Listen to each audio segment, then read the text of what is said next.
Night fell over London, lit by fire in the sky, but no one noticed the warning. In the small theater on Pudding Lane, the puppets whispered to each other, and each face mirrored the actors' emotions before they even felt them.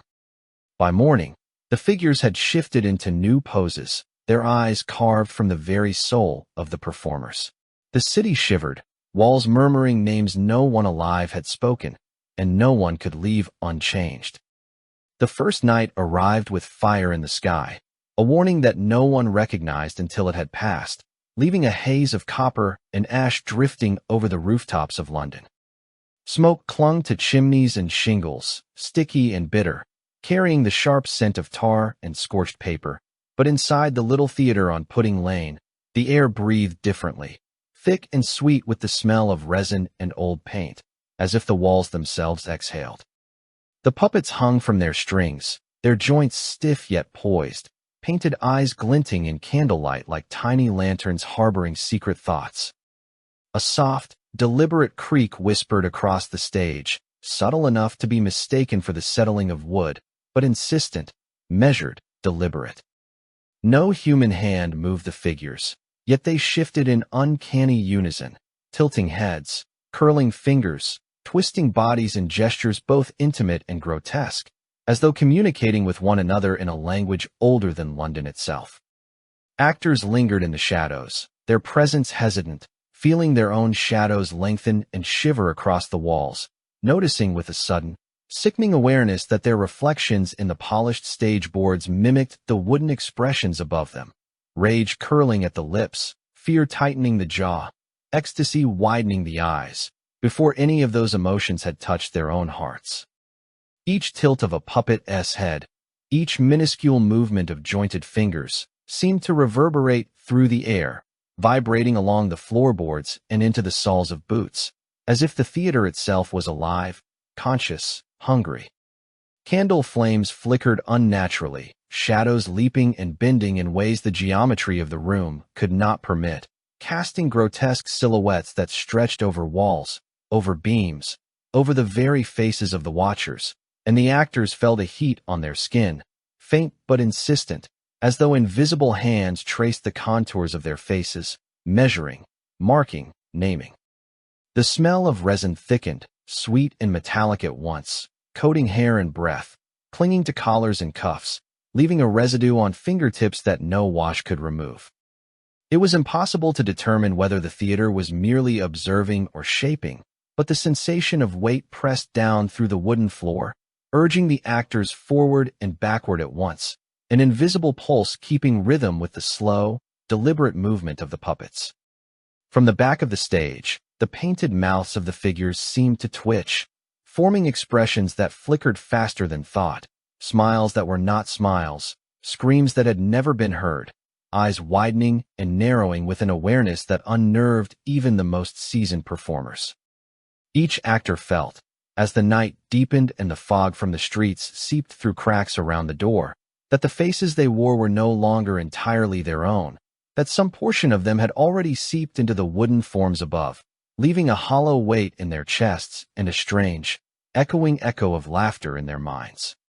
The theater pulsed softly beneath their feet, a heartbeat felt rather than heard, keeping time with the unsteady flame of each candle, each shadow, each tiny movement of the strings, until the night seemed infinite, stretching across walls and air and bodies, blurring the line between human and puppet, watcher and watched, and the actors realized, as the first hints of dawn crept through grimy panes, that the theater had already begun to claim them, one breath at a time, one expression at a time, until the fire in the sky felt like a distant memory, a warning ignored, and only the wooden eyes remained, glinting with secrets that would not be spoken, and a slow, shuddering certainty settled over the little theater that none would leave unchanged. By the second week, the theater began to feel alive in ways that made the actors' bones ache with unease.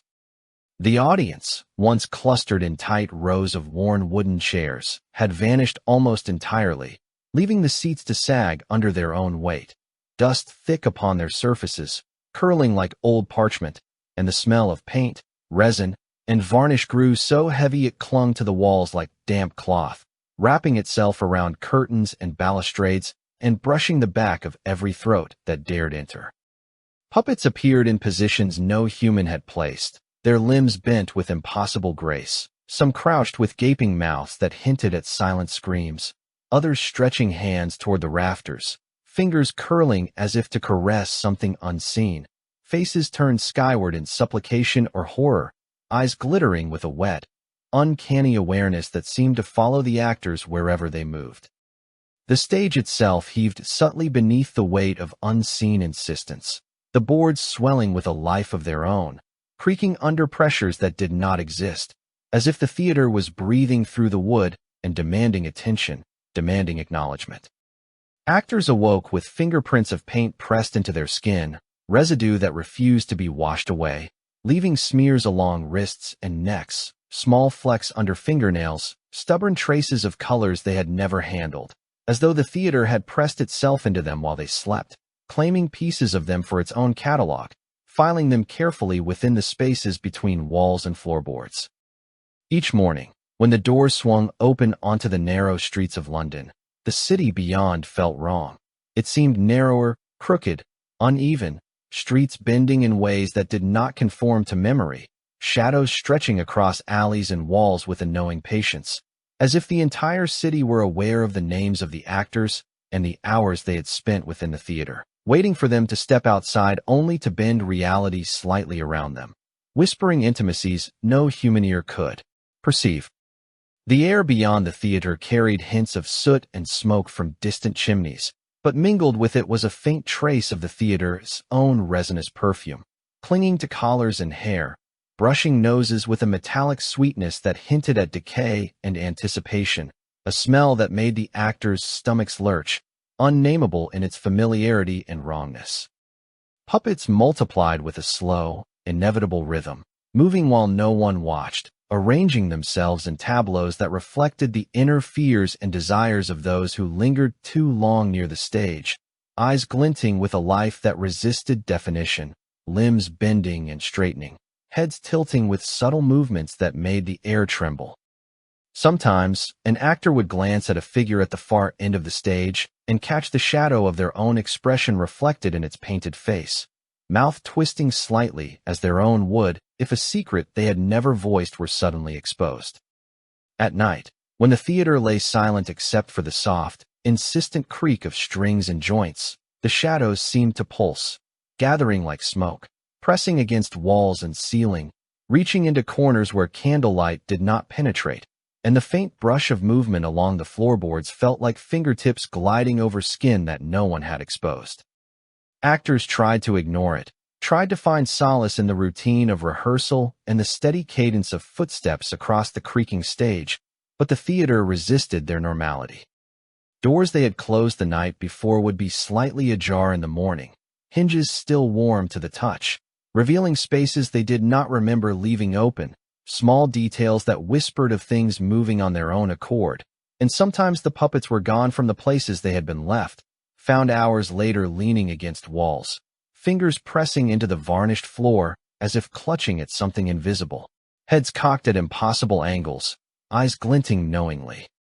One by one, actors noticed subtle changes in themselves, shadows and mirrors that did not match movements, smiles reflected a fraction too late, eyes that flickered to colors they had never worn, and the strange, unwashable fingerprints of paint that appeared overnight along their arms or necks, each mark shaped as though by memory, as though the theater had recorded them while they slept. The smallest details of their clothing carried traces of the theater's essence, the smell of resin beneath collars, a faint warmth in sleeves, buttons that seemed to sit too firmly against the fabric, as if sewn with a purpose beyond mere fastening, and the actors began to walk differently, their movements guided by a subtle pressure beneath the soles of their boots, a rhythm they did not choose but obeyed instinctively. Even the air inside the theater resisted the ordinary, thickening during rehearsals, pressing against lungs in a way that required conscious effort to inhale, each breath tasting faintly metallic, sweet, and sour at once, lingering on tongues and along throats, leaving the body taut, alert, unervingly aware of its own weight and presence. When performers tried to leave, even for a moment, to step into the streets or fetch supplies, they felt invisible hands nudging at ankles, tugging gently but insistently back toward the stage, the floorboards humming with a subtle vibration that resonated through bones and sinew. And outside, London itself seemed to warp under the theater's influence. Chimneys leaning slightly, gutters curling unnaturally, lamplight flickering with a pulse that matched the creaking strings above, shadows that lengthened, contracted, and stretched across cobblestones in patterns that mirrored the stage below. The few visitors brave enough to attend performances noticed it immediately. A faint unease that lingered in the pit of the stomach, the sensation of being watched even when alone, the quickening pulse that ticked against ribs like the distant, measured heartbeat of the theater itself. By the end of the second week, the performers could no longer deny the theater's hunger, its presence, its claim. It had begun to shape them from within, pressing its essence into their bones and flesh, bending reality around them, leaving fingerprints of paint that would never fade, shadows that never left, and the unshakable knowledge that their very faces, the expressions they carried, the emotions they felt, were no longer entirely their own, but already mirrored in the wooden, painted eyes above, watching, waiting, remembering, and shaping them with every deliberate, silent movement. The middle act arrived like a fever, creeping slowly at first, a warmth along the spine that spread to bones and sinew until it consumed thought itself. Puppets, once lifeless and predictable, now became grotesque mirrors of the performers, flawless in their likeness, down to every scar, every freckle, every misaligned hair, each one carved and painted with meticulous devotion, yet imbued with an uncanny pulse that no human hand could reproduce. No mirror reflected the actors accurately anymore. Glass shimmered and warped, revealing only what the theater wished them to see, exaggerating shadows, elongating smiles, twisting eyes into expressions that belonged neither to their hearts nor their minds. The stage became a labyrinth of repetition, the play unfolding endlessly in the same hour, yet each line shifted, each gesture altered, subtle at first, then impossible to ignore, laughter and cries echoing in harmonies that contradicted the sound of human voices, layering over one another until comprehension failed and the actors felt as though drowning in their own echoes. London outside leaned closer, windows rattling as though straining to see, streets emptied under the heavy hush of expectation, and the air itself seemed charged with anticipation, thick with soot, wet with fog rolling in from the Thames, carrying the faint tang of tar and resin, a scent that settled into the bones and sinuses like a memory that did not belong to the living. Every movement of the puppets reverberated through the stage, the boards swelling, creaking, bending under pressures invisible yet undeniable, their painted eyes reflecting tiny flickers of life that followed each actor's glance, waiting for recognition, memorizing gestures, learning the shape of flesh beneath cloth. Performers awoke in the middle of the night to find themselves standing or sitting in positions they could not recall assuming, shadows cast by candlelight forming impossible angles across the floor, their own bodies acting as extensions of the puppet's will, compelled by forces they could neither name nor resist. Fingertips bore streaks of paint in patterns that changed each dawn, small geometries that traced veins and tendons as though the theater were mapping them for some purpose beyond comprehension. When the curtains lifted, the stage hummed with a vibration that could be felt through boots, knees, and spine, a pulse that pressed upward into the chest, steady, insistent, demanding attention and submission. Lines of dialogue twisted into words the actors had never spoken, and yet the tongue shaped them perfectly, as if memory had rewritten itself, reshaped to fit the will of carved faces above. Every laugh, every sigh, every tremor of a hand became recorded in the expression of a puppet somewhere on the stage, some hidden corner, some angle of light, until the performers could no longer discern where they ended and the wooden replicas began. Time itself seemed to bend within the theater. Hours dissolved into minutes, minutes into seconds that lingered and stretched, and the candle flames burned both brighter and dimmer, flickering with an intelligence that reflected the passage of something older than the city.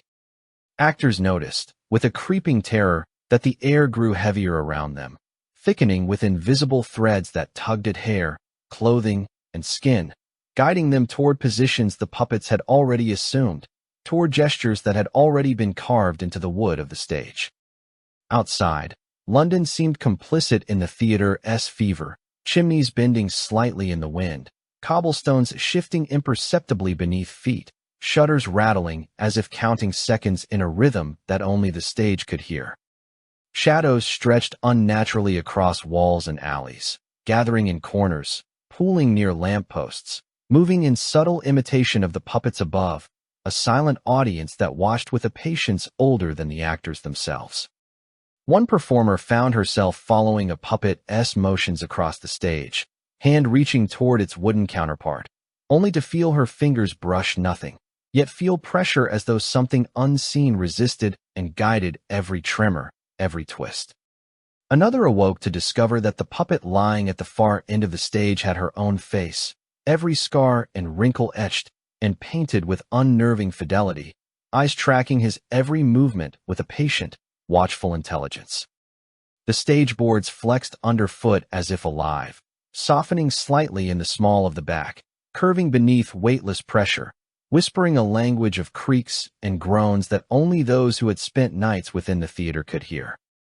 Each night grew longer than the last, filled with the echo of impossible sounds, whispers of names not spoken aloud, the faint scraping of fingernails across varnish, tiny vibrations in the air that tugged at nerves, bones, and hair alike.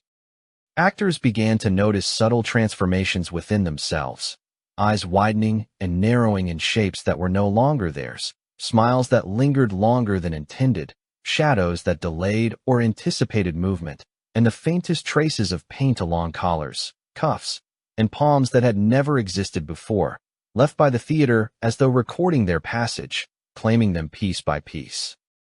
Their reflections in glass twisted, warped, and multiplied, each iteration a little less human, a little more exacting in its mockery, each face a warning and a promise of the stage's dominion.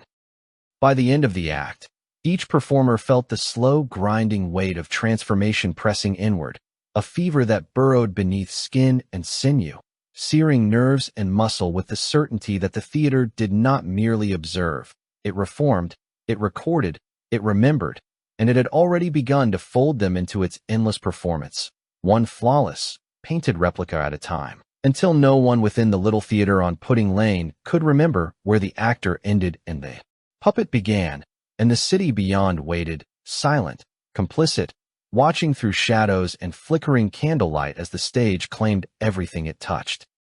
By the fourth fortnight, the theater had grown impossible to approach, its small doors looming like the entrance to a living organism, warped slightly in ways that made measurement unreliable, hinges groaning with a slow deliberation that mirrored the movement of unseen muscles. Visitors dared not enter, their hesitation caught somewhere between the scent of varnish and resin that clung to every corner and the subtle pull of the shadows that stretched unnaturally across the streets of London, leaning toward the building like curious fingers. Those who lingered inside began counting days not by the sun or the clock, but by the cracks in the floorboards, which widened and narrowed with impossible rhythm, as if the wood itself measured the passing of time, or perhaps recorded something far older than the human mind could comprehend. Each night, the puppets grew more human, small, deliberate movements taking the place of stiff wooden poses, a twitch of an eyelid, the ghost of a sigh pressed from carved lips, the faint pulse beneath polished wood that could be felt if one pressed a palm firmly to the stage. They leaned toward one another, exchanged subtle gestures, crossed and uncrossed fingers in silent communication, their eyes following performers with patience that bordered on hunger. The theater swallowed time itself, folding hours into shadows, minutes into gaps between floorboards, until the actors no longer knew how long they had been awake or asleep, their bodies moving with a rhythm imposed from within the walls, guided by a presence that breathed through every timber, every nail, every thread of varnish. Mirrors no longer reflected the true forms of the performers. Faces stretched, multiplied, warped into masks that held half-truths and impossible promises, showing eyes that glinted with intelligence not their own, mouths that smiled in ways the heart could not imitate, expressions rehearsed over countless nights by hands unseen. Voices emerged from the empty stage, whispers that did not belong, brushing along ears like silk drawn across skin, counting, naming, teasing, sometimes merging into the performer's own tones until one could not distinguish self from echo. One man, who had performed the clown in the first nights, awoke to find the puppet he had danced alongside staring at him from the mirror, lips moving in perfect imitation of his own, intoning numbers he did not recognize, numbers that pressed against his chest and made each breath a weighty labor. The echo of his laughter followed him through the hallways, distorted, doubled, and yet identical, pressing upon nerves and muscle until the difference between flesh and would seem a trivial concern. The cracks in the floorboards spread, branching like veins beneath the stage, and actors realized that each step they took carried a soft vibration, a memory of prior movements imprinted into the grain, replaying over and over beneath the weight of the theater's intent. Curtains swayed without wind, revealing and concealing corners in a deliberate rhythm, shadows pooling and thinning as if the room itself breathed in tandem with the carved figures, each pulse in the air synchronizing with the faint throbbing beneath polished wooden chests. A woman who had played the heroine discovered the reflection of her own face in a shadowed pane of glass split into dozens of versions, each one subtly different, mouth moving slightly out of sync, eyes glinting in a strange, knowing way, hands pressed as though against invisible glass, reaching out towards something she could not see, towards something she felt sliding through the walls like water through stone. The scent of old paint and resin grew heavier each night, mingled with a faint, coppery tang, as if the very air had begun to record the presence of bodies and the shape of thoughts, leaving them suspended in invisible layers that clung to hair, clothing, and skin. Occasionally, the stage board seemed to breathe underfoot, rising and falling with imperceptible rhythm, small warps spreading out beneath toes, heels, fingers, an intimate pressure that demanded attention, acknowledgement, and sometimes fear. Puppets moved while no one watched, assuming positions that were half memory, half anticipation, gestures that mirrored hidden corners of the actors' minds, faces turned in subtle angles that reflected emotions long buried or never named. Shadows of the performers themselves detached, lingering near walls or ceiling beams, stretching or contracting, moving against the rhythm of light, and the actors began to notice that these forms occasionally pressed against them, a weight as light as silk, insistent as a pulse, guiding them back toward the stage or toward positions the puppets had already taken. One night, a young apprentice awoke to find dozens of tiny figures, each a near-perfect replica of the cast, arranged in a circle around the center of the stage, eyes glinting with an intelligence that made him shiver, their hands raised, pressed against air in gestures that implied counting, naming, recording, and judging simultaneously. The theater had become both observer and participant, a sentient ledger of movement, expression, and presence, and actors began to notice that their own bodies bore traces of this ledger. Faint scratches, flecks of pigment, tiny indentations where pressure had been applied in sleep, all catalogued by the stage and its wooden citizens. No one dared leave the theater without hesitation, and even those who tried felt the walls push back subtly, a gentle but undeniable pressure that directed steps and breath, guiding performers along a path they did not choose but instinctively obeyed. Nights stretched long, filled with echoes of voices, the rustling of cloth, soft scraping of wood, and the faint, deliberate creak of joints in the puppets that synchronized with the heartbeat of the stage itself. By the end of the fourth fortnight, the performers understood that their own reflections, their shadows, their voices, and even their thoughts were no longer entirely their own, but catalogued, mirrored, and echoed in the feverish intelligence of the theater, and that the puppets had become extensions of a will older than memory, patient, insistent, and impossibly intimate, awaiting only the final act. The climax arrived with the heavy, choking scent of scorched resin and iron, curling through the rafters, and settling in the lungs like a warning long ignored. A single string snapped, its crack sharp and final, echoing across the theater with a resonance that felt like bones fracturing somewhere beneath the floor, and the stage shuddered violently before collapsing inward. Where once polished boards had held performances, there opened a shallow pit, not empty, but crowded with faces pressed together, pale and immobile, eyes wide and unblinking, each one identical to an actor who had walked the boards over the past fortnight. They stared upward with perfect, frozen clarity, expressions captured in the moment they had most feared or desired, each subtle wrinkle, scar, and smudge of paint recorded with intolerable precision. London itself seemed to shiver in response, shutters rattling, fog thickening along the Thames, and the wind carried whispers of names that no one alive had ever spoken, trailing down crooked streets and alleys like a language forgotten but remembered, echoing off brick and stone until it reached the ears of every performer still trembling within the theater's walls. The actors realized with a creeping, suffocating horror that the theater had never needed them to perform. It had needed them to witness themselves, to surrender the fleeting impermanence of flesh so that it could be preserved, catalogued, and displayed in unyielding permanence.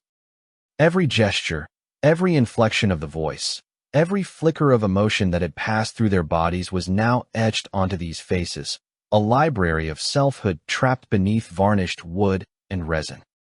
Each night, more faces pressed against the collapsing stage, rising from the pit like slow, deliberate tides, each one wearing the expression that had haunted dreams, the smile half-formed, and the frown born of unspoken anger, terror, or longing.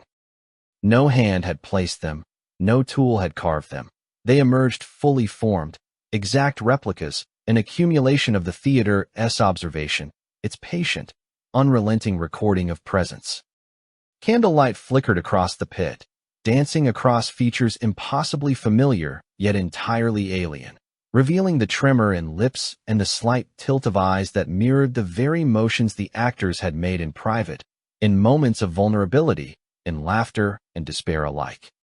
The scent thickened further, resin sticky on the skin, coppery hints in the corners of the mouth, air vibrating with the collective hum of hundreds of tiny, unblinking presences, the pit itself resonating with a heartbeat that did not belong to any living body. Every movement an actor made above the pit was mirrored below, yet an impossible synchrony. Each breath a ripple through the frozen faces, each gesture an echo captured in the unyielding permanence of carved flesh. Some performers dared not look into the mirrors, knowing the reflection would show not their own faces but the myriad countenances of their wooden doubles, expressions perfect in detail, eyes imploring recognition and acknowledgement. Shadows across the walls moved without source, stretching toward the pit, leaning closer with patient intent, as if the theater itself were a living entity, aware of every heartbeat, every thrum of fear, every tremor of awe. The pit seemed infinite, filled layer upon layer with faces, some pressed against the ceiling of the shallow hollow, some half submerged in resin that shimmered with the reflection of candlelight, a mosaic of humanity frozen in perpetuity, each individual captured in the exact moment they had unknowingly offered themselves to the theater's will. The floor around the stage quivered subtly with each addition, boards flexing as if breathing in tandem with the collection of faces beneath, and the actors felt a weight pressing down through their feet and into their bones, a gravity not of this world, but of accumulated observation, of presence made permanent. With every hour, every flicker of flame, more whispers rode the London wind, calling names, murmuring fragments of forgotten laughter and cries, drifting through crooked streets and empty alleys to reach ears that could scarcely comprehend the message.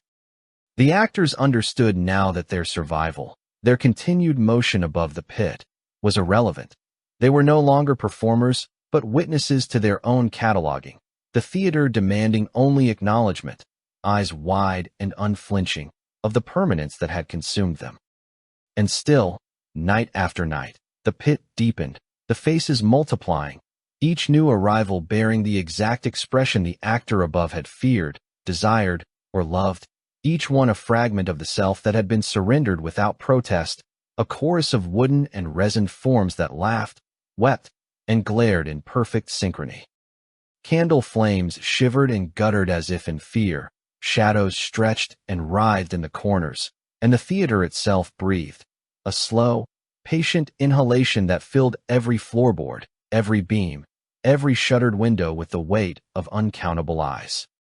When dawn arrived, the city beyond seemed strangely small, compressed by the knowledge of what had transpired within the walls, streets whispering, alleys holding their breath, fog hanging heavy and aware, and the performers who remained could not move without carrying the weight of the faces beneath, the theater's memory pressing inward, a reminder that what had begun as play had ended as permanence, and that every expression they had ever worn had already been claimed, captured, and catalogued in a silence deeper than death itself.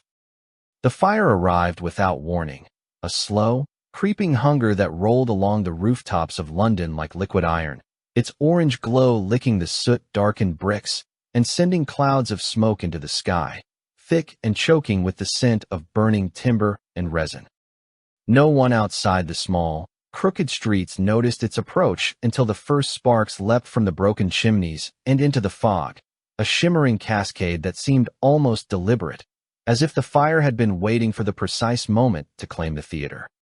Inside, the heat pressed against the walls, bending them inward, and the actors felt the stage shiver beneath their feet, not with the weight of flames, but with the slow, deliberate pulse of a building that had lived for centuries, a heartbeat older than memory itself. The little theater, with its varnished wood and resin-coated puppets, began to collapse, beams splintering and falling in arcs that smelled of scorched paint and honeyed rot. Yet beneath the charred remnants, the faces remained, pressed into wood and resin, as if the fire had passed around them in careful reverence. They did not decay, did not cry, did not blink. Their eyes followed the movement of falling beams, their mouths frozen in expressions that captured terror, joy, rage, longing, and despair, every nuance recorded with impossible fidelity. Shadows clung to corners and cracks, stretching long across the rubble, moving in concert with the surviving forms, and the faint creak of warped timber whispered a rhythm that seemed to echo the pulse of the city itself. Puppets scattered into the streets, carried by the collapsing structure and the drafts that funneled through broken windows and warped doors, their eyes glinting in lamplight like fragments of living memory, mouths moving in whispers that no human could hear, yet resonated through the mind with a sense of terrible comprehension. Some landed in piles along the cobbled streets, heads tilted, hands crossed over chests, eyes unblinking, as if they had merely stepped from one stage to another, and the smell of burnt resin clung to the air like a warning, mingling with smoke, dust, and the faint copper tang of something older. London, which had always been a city of motion, of commerce, of life pressed against brick and timber, suddenly felt smaller, narrower, suffused with a quiet reverence for the impossible. People walking past the ruins stopped, sensing rather than seeing the weight of observation in the scattered figures, as if the city itself had been holding its breath for centuries, waiting to acknowledge the truth, that it had never belonged to the living, that it had always been a theater for the watching, a place that recorded and held, patiently, for centuries, waiting for those who would see themselves disappear. The air above the rubble shimmered with heat, carrying the soft, insistent murmurs of faces pressed into wood, a language of remembrance that threaded through the narrow streets, through alleys and markets, brushing against the ears of those who lingered too long. Actors, dazed and singed, stumbled across debris, noticing that their own shadows seemed fractured, doubled, echoing the countless forms of themselves that had already been claimed, yet they could not look away, could not resist the knowledge that what had burned had not been mere theater, but the accumulation of centuries of watching, of recording, of preserving in resin and varnish every nuance of performance in life. Each puppet seemed to hold within it the memory of 1,000 nights, the tremble of a hand across the stage, the fevered rhythm of applause that never came, the silent terror of being mirrored in wood and paint, every motion catalogued, every breath recorded. The city streets, once filled with laughter, horses, and voices, now carried the quiet, knowing hum of these scattered remnants. And even as the fire died down into embers, the smell of resin and faint rot lingered, pressing into clothes, hair, and skin, a reminder that presence itself had been recorded and made permanent. The debris shifted subtly as night fell, tiny movements that suggested the puppets were aware of one another, aware of the living, aware of the gaze that had so long been trained upon them. And the whispers grew louder, though still inaudible to human ears, resonating instead in the chest, the spine, the corners of perception where reason falters. By morning, the fire had spent itself, leaving blackened timber, twisted iron, and heaps of ash that glittered faintly with traces of gold and ochre paint. But the faces remained, preserved in resin and varnish, scattered across streets and alleyways, gazing upward with infinite patience. They did not move, did not sleep, yet the city felt alive in a way it had not before, as if the ghosts of every performer, every observer, every unwitting participant in the theater's centuries-long experiment had taken their place among the cobbles and bricks. London itself understood then, in a shiver that ran through stone and timber alike, that it had never truly been the city of the living, but of the watched, the remembered, the recorded. The theater had taught it, slowly, meticulously, over centuries, that existence was measured not in motion, not in breath, not in applause, but in observation, in witnessing, in surrender to the permanence that lay beneath varnished wood and carved faces. And the scattered puppets, their eyes glinting in the early morning mist, mouths forever whispering, carried this knowledge through the streets, through the alleys, past churches, markets, and taverns, until every corner of the city felt the weight of centuries of watching. No one would ever know the sound of screams, for there had been none. No one would ever see bodies burn, for bodies had been irrelevant. The faces remained, and the city learned, at last, that to live had never been its own choice, that to exist was to be observed, catalogued, and remembered, and that the theater had been waiting, for centuries, for this final lesson. How to watch themselves disappear, to witness the impermanence of flesh and the permanence of observation, and to understand that nothing in London had ever belonged to the living at all.